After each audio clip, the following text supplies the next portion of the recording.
श्री कृष्ण के ऐसा कहने पर ही भीमसेन ने भगवान का स्मरण करके उठाया और उसको पटक दिया। बार बार गला घोंटा, बार बार मारने की चेष्टा की, पर जरासंध हारने का नाम ही नहीं, मरने का नाम नहीं। अब भीमसेन ने भगवान की तरफ देखा कि ऐसे हम पूरे जीवन लगे रहेंगे तो भी नहीं मरेगा, कैसे मरेगा, गला दबा रहे, सब कुछ उसको फर्क ही नहीं पड़ रहा। भगवान श्री कृष्ण ने इशारा किया कि ये दैवी शक्ति से आशीष प्राप्त की हुई है, ये सीधा साधा नहीं है कि ऐसे मर जाएगा मनुष्यों की तरह। एक खोटी बुद्धि वाला मारा तुम्हारे हाथ जाएगा, और एक नरकट बेत का उसको लिया, ऐसे चीर करके फेंक दिया। फिर भीमसेन ने उसके पैर पर पैर रख करके उसके 2 टुकड़े किए और विपरीत दिशा में फेंक दिया। अब मगधराज का शरीर आकर पुनः नहीं जुड़ा। अब विकट गर्जना विजय की भीमसेन करने लगे, बहुत बड़ा योद्धा। जरासंध का शरीर 2 भाग में अलग अलग पड़ा हुआ था। हाहाकार मच गया। जरासंध जब प्राणहीन हुआ तो राजभवन के द्वार पर पटक आए उसके शरीर को। भगवान श्री कृष्ण ने रथ पर बैठकर वहां गए जहां रुद्र देवता को बलि देने के लिए 20,000 राजाओं को कैद कर रखा था। वहां जाकर के गिरिव्रज में समस्त राजाओं को मुक्त किया। कैद से छूटे हुए राजा भगवान श्री कृष्ण को दर्शन कर रहे, नेत्रों से, मानो नेत्रों से रूप का पान कर रहे। फिर हाथ जोड़ करके कहा, प्रभु आप साक्षात भगवान हैं, पुरुषोत्तम हैं। यदि आप हमारी रक्षा न करते हम तो मर ही चुके थे, क्योंकि अब ये आगे चलकर बलि ही देता। नाथ, अंदर से हम आपको ही पुकार रहे थे। ये इन्हीं राजाओं ने प्रार्थना की थी, कृष्णाय वासुदेवाय हरये परमात्मने प्रणतः क्लेश नाशाय गोविंदाय नमो नमः। अत्यंत भयंकर इस पहाड़ी में कैद करके रात दिन मुझे दुख दिया जाता था। बस हम तो मृत्यु की बाट जो रहे थे। नाथ, अगर बचने का उपाय था तो केवल आप ही थे। हमारे भाग्य खुल गए कि आप कृपा करके आए और हमारी रक्षा की। हम आपके चरणों में पड़े हैं, अब आप आज्ञा कीजिए, हम क्या सेवा करें। दुष्कर कार्य भी होगा तो हम सब राजा मिलकर के आपकी आज्ञा का पालन करेंगे। हे ऋषिकेश, अब तो हम निर्भय हो गए। भगवान ने कहा, एक ही आज्ञा है, महाराज युधिष्ठिर राजस्व यज्ञ करना चाहते हैं, आप सब पहले अपने राज्यों को जाओ और वहां सबको सुख प्रदान करो, फिर महाराज युधिष्ठिर की राजस्व यज्ञ में सम्मिलित हो। तथास्तु कह करके राजाओं ने भगवान की आज्ञा स्वीकार की। भगवान ने जरासंध के पुत्र सहदेव को देखा कि वो ब्राह्मणों को, बुजुर्गों को आगे करके कांपता हुआ आया, क्योंकि पिता का वध हो गया है। सहदेव बोला, हे जनार्दन, हे शरणागत रक्षक, मैं जानता था मेरा पिता पापी और अपराधी है। नाथ, आपने बहुत अच्छा किया। और कांप रहा था, मैं आपकी शरण में हूं, बहुत भयभीत हूं, प्रभु मुझे निर्भय कीजिए। मैं अर्जुन और भीमसेन और आपसे अपनी रक्षा चाहता हूं, और जैसा आप आदेश करेंगे वैसा जीवन भर मैं वैसे ही करूंगा। भगवान ने कहा, बिल्कुल निर्भय हो जाओ, ये राज्य तुम्हारा, सुख समृद्धि तुम्हारी, और जाओ, मेरी आज्ञा है, तुम अपने पिता का अंत्येष्टि संस्कार करो, फिर मेरे से बात करो आकर। ऐसा ही किया। सहदेव ने उसको चिता में रखकर जो अंत्येष्टि क्रिया वो प्रसन्नता पूर्वक की। भगवान ने पुनः घोषित किया कि मगध देश का राजा ये जरासंध का पुत्र सहदेव ही होगा, और जो इसकी आज्ञा पर नहीं चलेगा वो मेरे द्वारा दंडनीय होगा, क्योंकि अभी बालक ही थे सहदेव। समस्त महात्माओं से पूजित होकर भगवान श्री कृष्ण इंद्रप्रस्थ पधारे। धर्मराज ने जो सुना कि भगवान श्री कृष्ण अर्जुन भीम आ रहे तो समझ गए विजय सी प्राप्त हुई है, बड़े आनंदित हुए। धर्मराज ने हर्ष में भरकर भगवान श्री कृष्ण से कहा, हे जनार्दन, मुझे पता था कि जिसे आपका सहारा है वो कभी परास्त नहीं हो सकता। भीमसेन का बल आप हैं, हमारा अभिमान आप हैं। ये जरासंध मारा गया, पूरे विश्व को बड़ा सुख होगा प्रभु, निश्चिंत अब हम राजस्व यज्ञ कर पाएंगे। जरासंध को मारा हुआ जान करके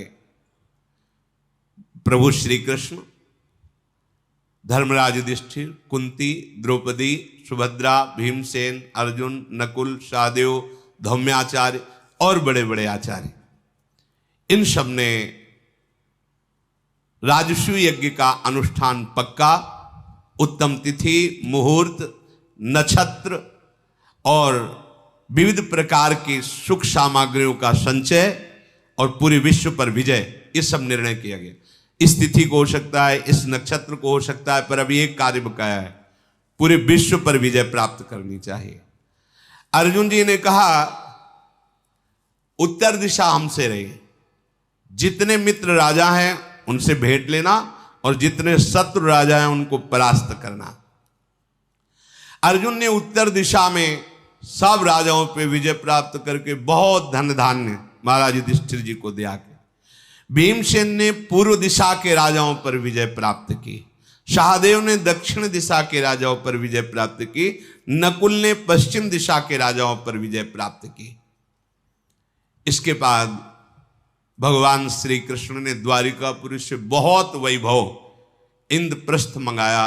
अब तो हर्षोल्लास छा गया, पहाड़ के पहाड़ लगे हुए थे रत्न, पूरे विश्व पर विजय प्राप्त की। महाराज युधिष्ठिर ने विधि पूर्वक ब्राह्मणों का स्वागत किया। धौम्याचार्य, द्वैपायन भगवान व्यासदेव जी और सब पूरा परिवार बैठ करके भगवान श्री कृष्ण की तरफ देखकर युधिष्ठिर ने कहा, श्री कृष्ण आपकी कृपा से, आपके बल से अब कोई भी पृथ्वी पर ऐसा राजा नहीं जो हमें भेंट न दे। अर्थात सब अनुकूल हो गए, इतना धन, इतने पदार्थ हो गए हैं कि हम बहुत काल तक यज्ञ कर सकते हैं, और मैं सब धन वैभव प्रजा और ब्राह्मण ऋषियों की सेवा में लगाने के लिए ही एकत्रित किया है, अब आप आज्ञा कीजिए। तब भगवान श्री कृष्ण ने राजसूय यज्ञ के गुणों का विस्तार पूर्वक वर्णन करके कहा कि आप सम्राट पद के होने योग्य हैं, आप यज्ञ की दीक्षा लीजिए, हम सब लोग आपके सहयोग में हैं।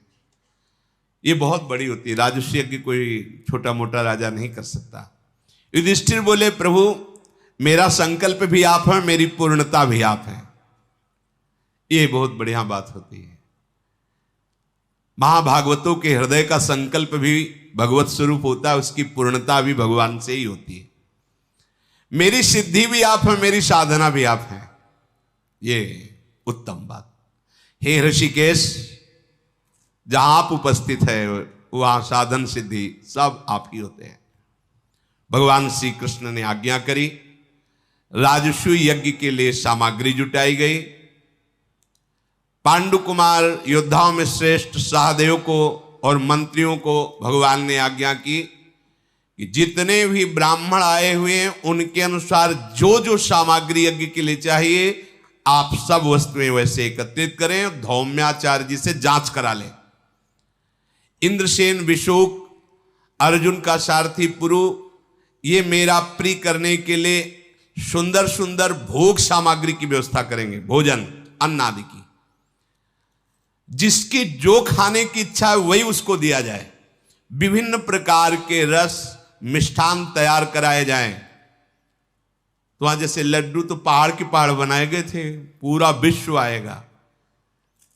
युधिष्ठिर जी की बात श्री कृष्ण द्वैपायन जी से कि भगवान आपको पता है कि कौन ऋषि कितनी योग्यता धारण करता है, इसलिए आपको ये इस यज्ञ में प्रधान आचार्य और आचार्य रूप में किस ऋषि को कहां वरण करना है ये कार्य आप करें।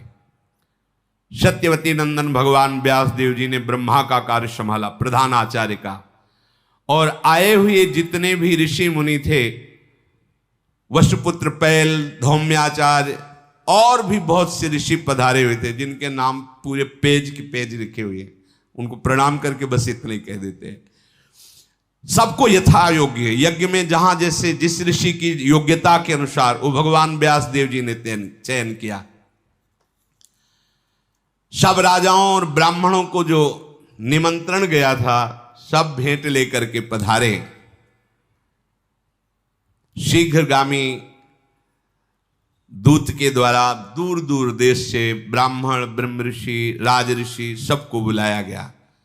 महाराज युधिष्ठिर का निमंत्रण पाकर कोई भी ऐसा नहीं था जो पहुंचा ना हो, निमंत्रण गया और आया ना हो, और कोई भी ऐसा नहीं था जो बिना भेंट के आया हो, सब भेंट लाए हुए थे।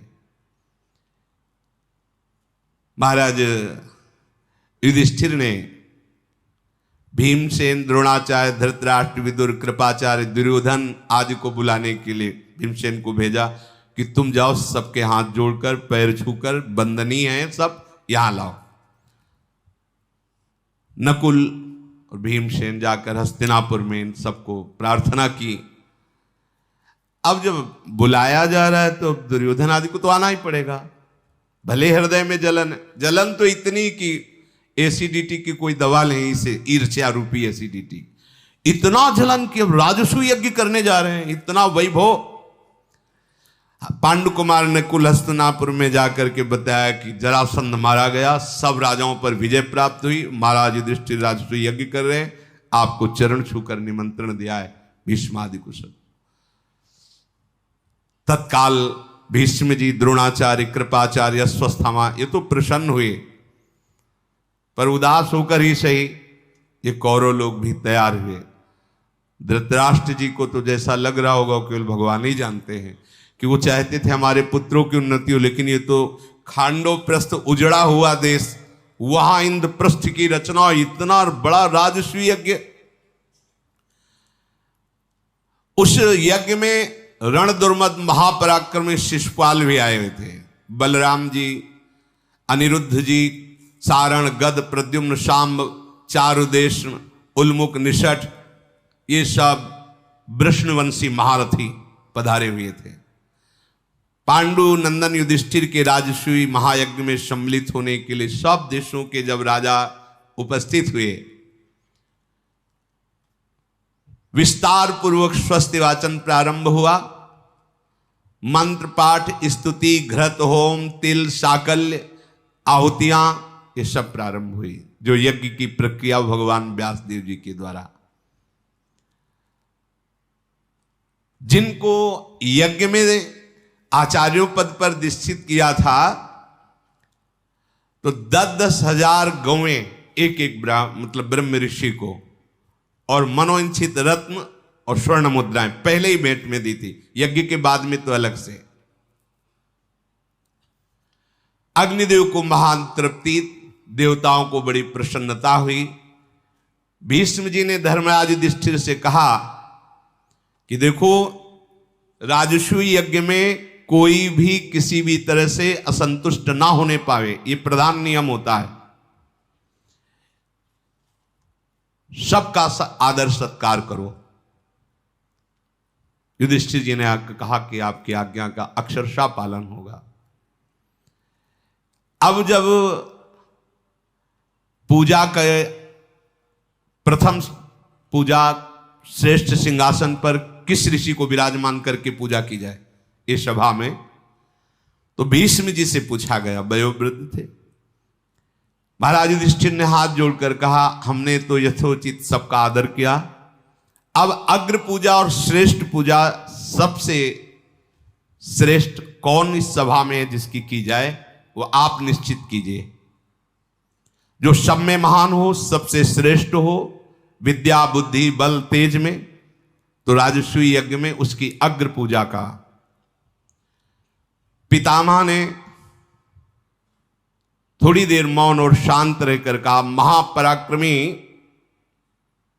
भगवान श्री कृष्ण ही सबसे अग्र पूजा के अधिकारी हैं, ये परम पूजनीय हैं।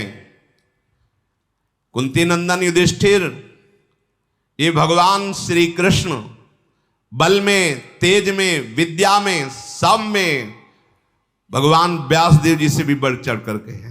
जितने भी ऋषि मुनि यहां पधारे हैं, सबसे बढ़कर। जैसे सूर्य का उदय होते अंधकार नष्ट हो जाता है, ऐसे ही ये जिस सभा में होते हैं वहां प्रकाश ही होता है, आनंद ही होता है। श्री कृष्ण से बढ़कर अग्र पूजा का अधिकारी और कौन हो सकता है। इसलिए हम आज्ञा करते हैं, उच्च आसन पर भगवान श्री कृष्ण को विराजमान करके इनकी विधि पूर्वक अग्र पूजा की जाए। सबने ब्रह्म ऋषियों ने एक शब्द में जय हो ऐसा ही होना चाहिए। शिशुपाल वहां बैठा था, उसने कहा अरे भीष्म तुम्हारी बुद्धि खराब हो गई। वो जो बोल रहा है भगवान की शक्ति से संपन्न भगवत पार्षद है, वो तो उसने द्वेष की लीला ली है, ऐसा कटु बोलता है। शिशुपाल बोला बूढ़े हो गए हो, तुम्हारी बुद्धि काम नहीं कर रही। वो तो बहुत कड़ुआ बोला इसको इस अग्र पूजा का, अरे ये विपरीत आचरण तुम्हारी बुद्धि में कैसे आ गया भीष्म? तुम स्वार्थवश होकर कृष्ण का पूजन कर रहे हो। ये पांडव तो अभी बालक हैं, हम तो समझते थे महाराज युधिष्ठिर धर्मात्मा है, पोल खुल गई। वो तो एकदम विपरीत। हे गंगानंदन भीष्म, अरे इनकी तो स्मरण शक्ति जवाब दे गई, बुद्धि खराब हो गई इनकी, बूढ़े हो गए, इनकी क्या सलाह? कोई धर्मात्मा पुरुष भला मुंह देखी बात करेगा? अरे इतने बड़े बड़े महात्मा आए हैं विश्व के, वो कोई अग्र पूजा के अधिकारी नहीं है, ये अधिकारी है। भगवान श्री कृष्ण हंस रहे हैं, उच्च सिंहासन पर बैठे हुए अग्र पूजा हुई है, हंस रहे हैं। और कड़ुआ बोलने की हद, ये ऋत्वज है, आचार्य है, ये ऋषि है, चक्रवर्ती सम्राट है क्या ये? शिशुपाल है क्या ये? हमें बस इतना जब समझ में आया कि तुम लोग स्वार्थी हो, तुम्हारे काम में सहयोग देता है, इसलिए अग्र पूजा कर दी। तो राजसूय यज्ञ में स्वार्थ की पूजा नहीं होती। बहुत कड़वे कड़वे बोल रहा है, मतलब ऐसा। अब उसकी विपरीत भावना है तो वो शिशुपाल ने इसका रण छोड़ के भाग गया था मेरे मित्र जरासंध से युद्ध करने के लिए। नाम भी है भगवान का रण छोड़। भगवान मुस्कुरा रहे शांत भाव से। बहुत सुख मिल रहा होगा अग्र पूजा करा के मतलब पूरी सभा में वो हाँ राजा धीराजाओं की तरह बैठ करके जो पुजवा रहे हो, तुम्हें बहुत सुख मिल रहा होगा। देख लिया युधिष्ठिर, तुम्हें देख लिया, भीष्म को भी देख लिया, और इसको तो हम बहुत समय से देखते आ रहे हैं प्रभु के लिए, इसको तो बहुत समय से देखते आ रहे हैं। तुम समझते हुए कुछ है? युधिष्ठिर जी एकदम खड़े हुए शिशुपाल के पास गए, हाथ जोड़ के कहा कि देखो ऐसे शब्द मत बोलो, राजसूय यज्ञ में शांति प्रदान होती है, वो आप ऐसे वचन बोल रहे हो जो बहुत ही आपका मंगल करने वाले हैं। भीष्म जी के लिए आपने ऐसे शब्द बोले, अरे वो धर्म तत्व के परम प्रवीण ज्ञाता है, ऐसे शब्द तुम्हें बोलने ही नहीं चाहिए। देखो यहां भरी सभा में बड़े बड़े ऋषियों ने स्वीकार किया है कि श्री कृष्ण अग्र पूजा के अधिकारी हैं। चेदिराज श्री कृष्ण के यथार्थ स्वरूप को भीष्म जैसे महापुरुष ही जानते हैं, तुम्हें ऐसे शब्द नहीं बोलने चाहिए। भीष्म जी ने कहा भगवान श्री कृष्ण संपूर्ण जगत में सबसे बढ़कर के हैं, सब ऋषि मुनि महात्मा ब्रह्म जो भी हैं सब इन्हीं के चरणों की उपासना करते हैं। ये अग्र पूजा के अधिकारी नहीं, ये अनुनय विनय के अधिकारी नहीं, तो कौन है? युधिष्ठिर मत समझाओ इसको, ये समझ नहीं पाएगा। अरे योद्धाओं की भुजाओं में जो बल होता है इन्हीं से आता है, भीष्म जी कह रहे प्रभु से ही आता है। कोई सभा में ऐसा नहीं जो विश्व से भूपाल ना आया हो, और कोई भूपाल ऐसा नहीं जो श्री कृष्ण तेज से प्रभावित ना हो, खड़ा होकर बोले किसमें इतना बल है कि श्री कृष्ण के सामने सर ऊंचा कर सके। महाबाहु श्री कृष्ण केवल हमारे ही नहीं पूजनी, तीनों लोकों में कोई ऐसा नहीं है जिसके द्वारा ये पूजनी ना हो।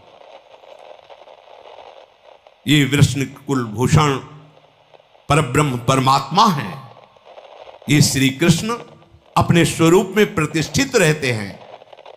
हम ऐसे नहीं बोल रहे।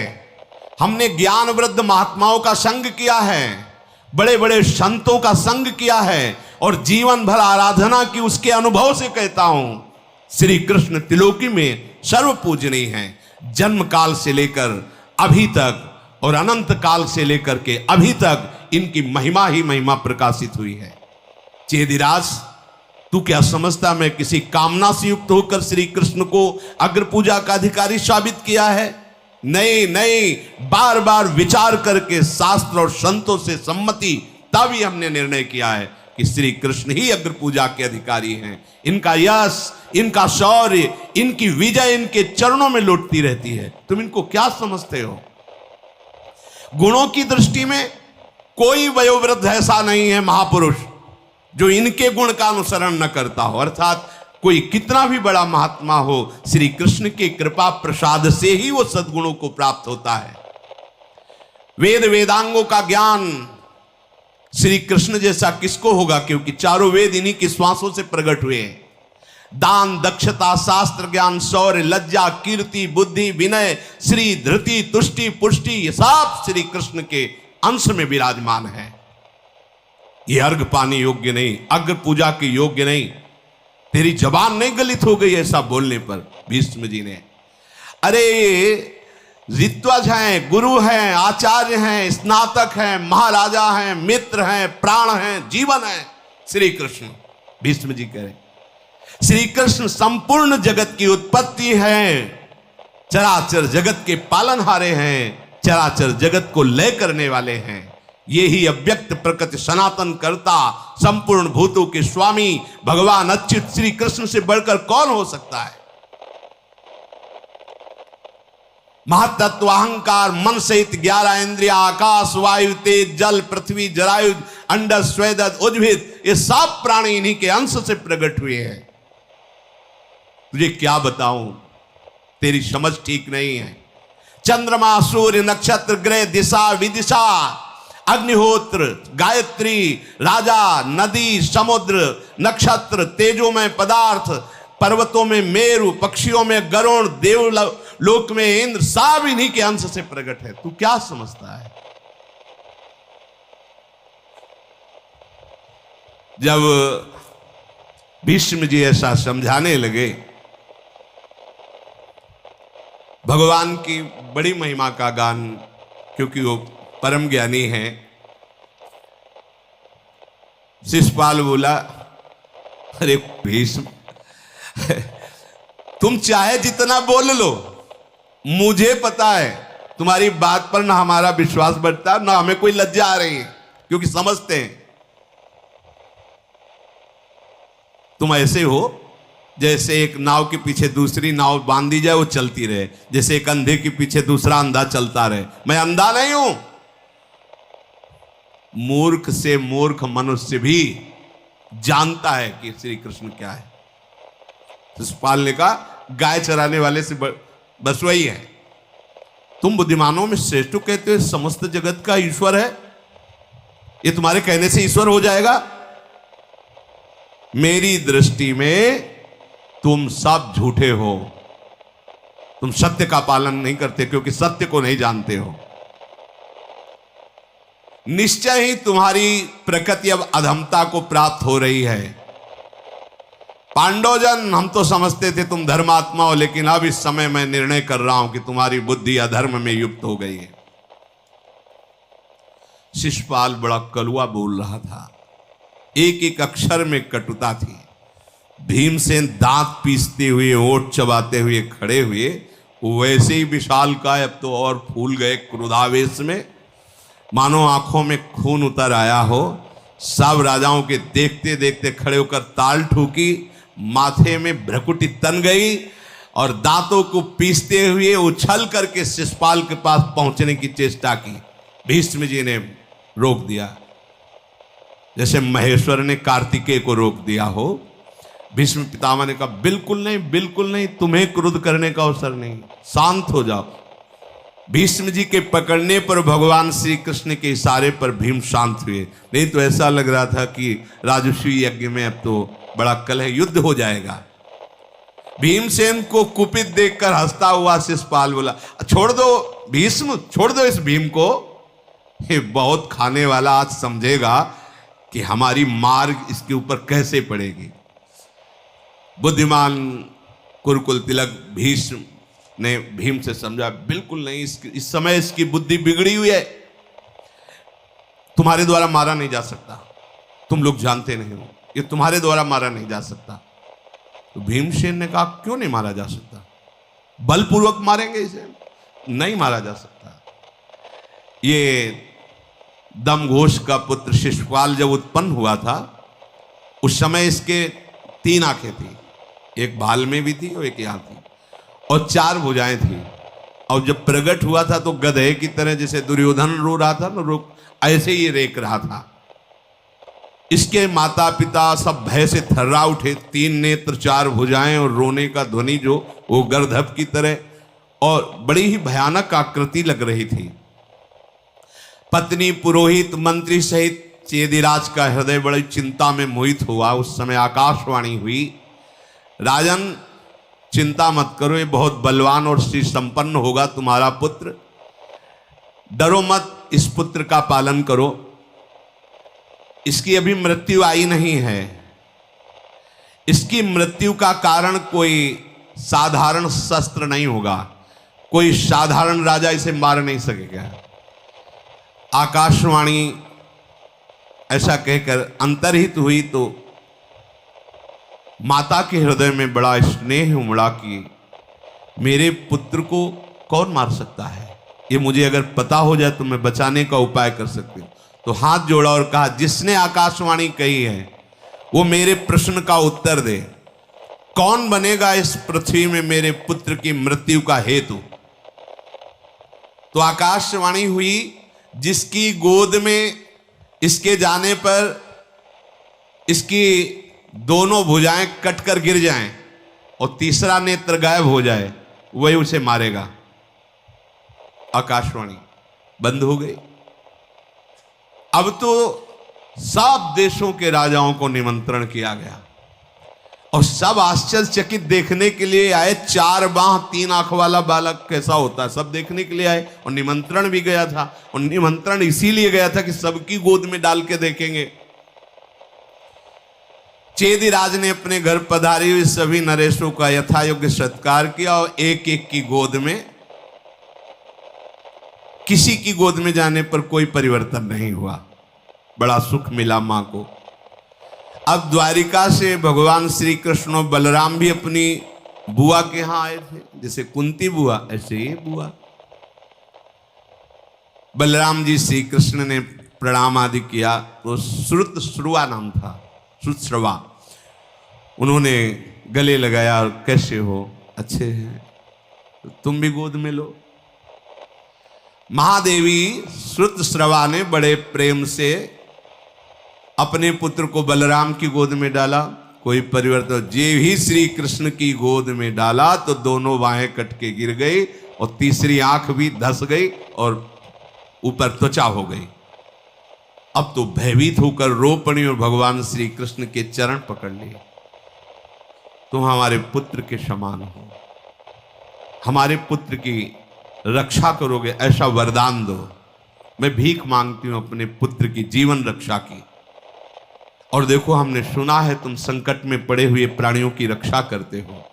हे कृष्ण, तुम भय भीत को अभय प्रदान करते हो। आप संबंध के नाते ही सही मुझे वर प्रदान करो, वचन दो। उन्होंने कहा, तुम डरो मत, मुझसे कोई भय नहीं। क्या चाहती हो आप? संभव हो या असंभव, मैं तुम्हारी आज्ञा का पालन करूंगा। बोलिए आप क्या चाहती हो। तो हे यदुकुल तिलक श्री कृष्ण, मेरे शिशुपाल से अपराध बन जाए तो क्षमा कर देना, मेरा मनोवांछित यही वरदान है।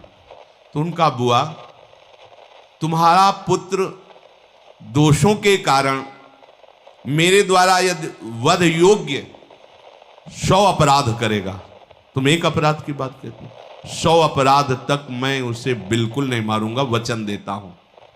तुम अपने मन में निश्चित कर लो कि एक अपराध नहीं, 100 अपराध तक मैं इसे क्षमा करूंगा। उन्होंने सोचा 100 अपराध काहे को करेगा, बड़े प्रसन्न हुए।